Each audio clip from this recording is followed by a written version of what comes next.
about preventing suicide, suicide awareness.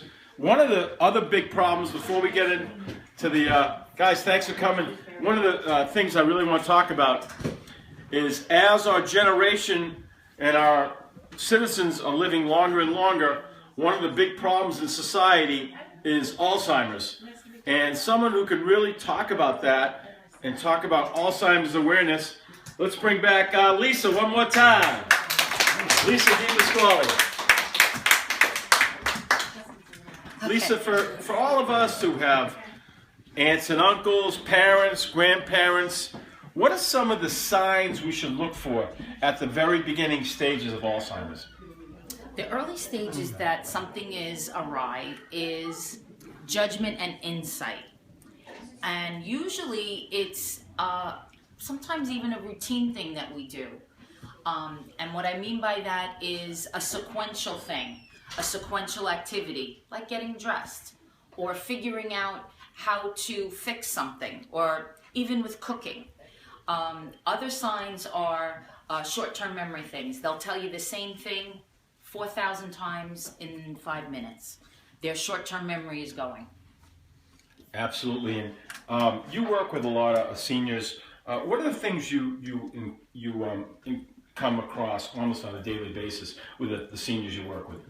I want to touch upon family because that's the resource that these people need in order to stay in their home, because nobody wants to go to an ALF, nobody wants to go to a nursing home.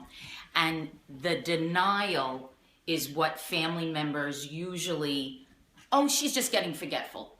As we age, there is forgetfulness. As we age, there is Alzheimer's, and Alzheimer's is the ability to learn new things. So the family is where you want to hit first to educate them.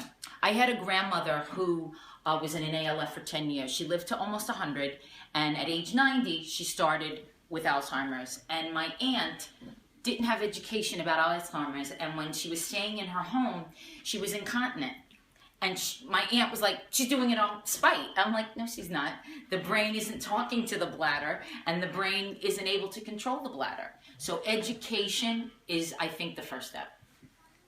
Absolutely. And I think, it's so important because it's so much more prevalent. Talk about Alzheimer's today compared to like 20, 25 years ago.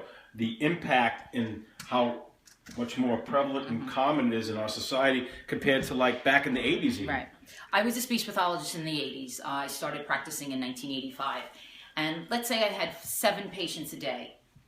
Maybe one had Alzheimer's, maybe. Out of a whole week, which is about 35 patients, maybe 1 or 2.